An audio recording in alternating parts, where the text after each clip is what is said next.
Hey, welcome back. It's Japanese meme time again.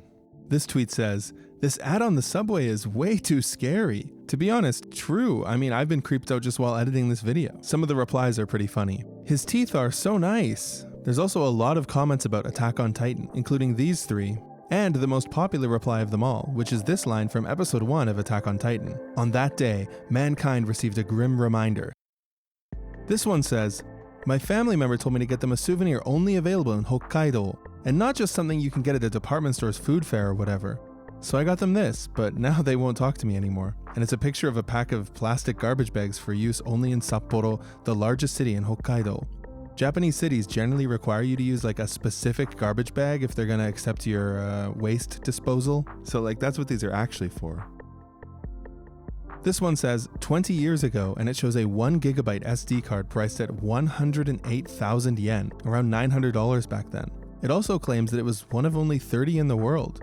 In the replies, there's a guy showing off this massive 60 gigabyte external hard drive he bought in Okinawa. He says at the time, he thought, 60 gigs is enough for an entire lifetime, I'll never fill it up. He shows it compared to a 128 gigabyte SD card sitting right beside it. Someone in the replies even shows a recent tweet from a famous Japanese YouTuber, Hajime Shacho, showing off buying a 1 terabyte SD card this year. Crazy how far we've come. This one is captioned, "We found a real-life Lord Beerus." There's actually a few other people who have taken similar pictures too.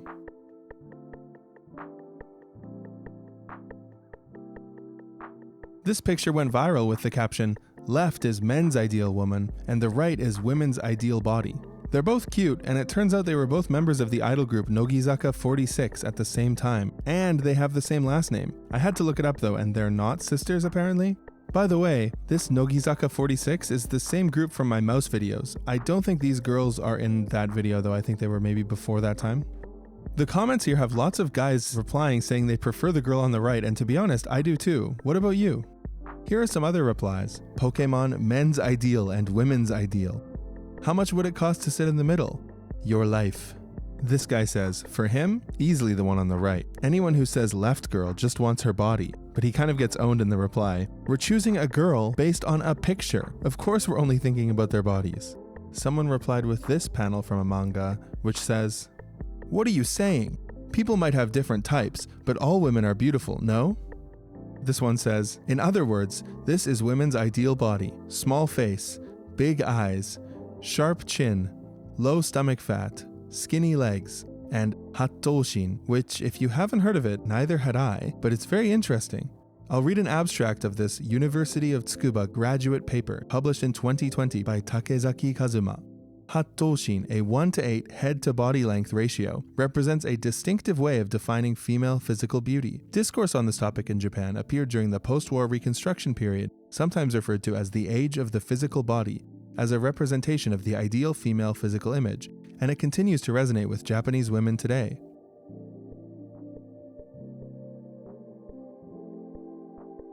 This guy on Reddit claims that Hattoshin was idealized in Western art dating back to the Renaissance. I only lightly skimmed Google. I couldn't find anything dating that far back, but I did find this excerpt from the 1943 book Figure Drawing for All It's Worth by Andrew Loomer, where an 8 head size is labeled idealistic. Update from very late in production, I did find it. This is an excerpt from Joseph Shepard's 1975 book, Anatomy, A Complete Guide for Artists. The classical figure, Greek and Renaissance, was an 8 heads length figure, the head being used as the unit of measure. The 8 heads length figure seems by far the best. It gives dignity to the figure and also seems to be the most convenient. Anyways, suddenly, the actual girl from the picture got involved, saying, "How many times has this gone viral? Every time it does though, I'm happy it's a picture where my face looks great." Needless to say, women prefer slender builds and guys are kinda half and half. Therefore, according to my personal research, 25% of people like slightly thicker women and 75% prefer skinny. There was even a news article written about all of this, including her response here. It doesn't have any info I haven't covered already though. This guy learned to do Ness's PK Fire in real life. Don't try this at home.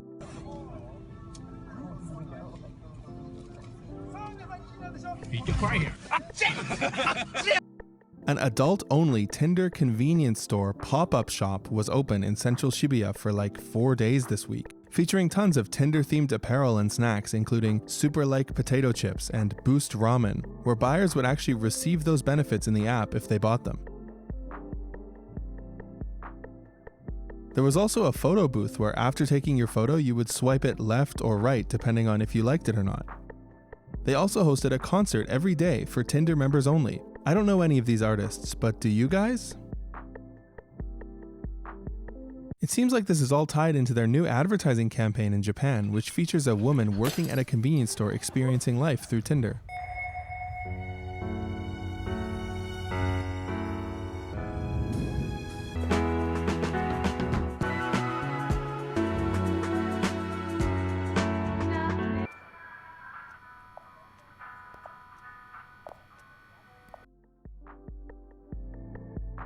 At the end of my videos, I often tell a personal story about my time in Japan. This one's pretty good.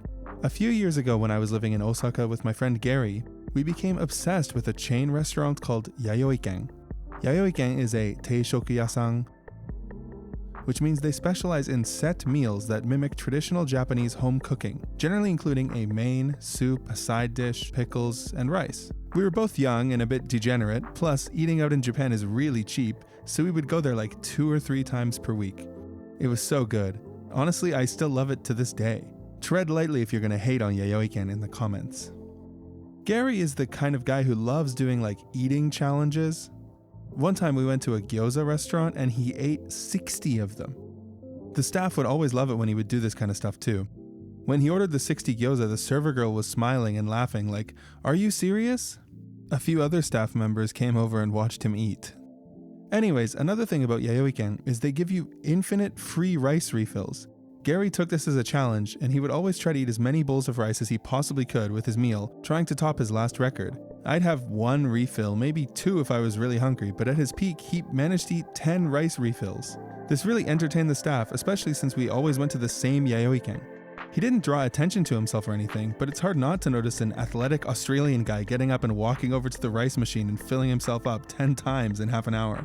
Eventually, one of the staff worked up the courage to come talk to us. She was probably around 55 years old, a housewife or grandma perhaps maybe, and like the nicest woman ever. She would give us tons of free food and drinks to try, and sometimes, even if the store was closed, she'd let us in to hang out, chat, and even eat sometimes. After a while, she even gave us her phone number and we'd, exchange text messages back and forth, etc.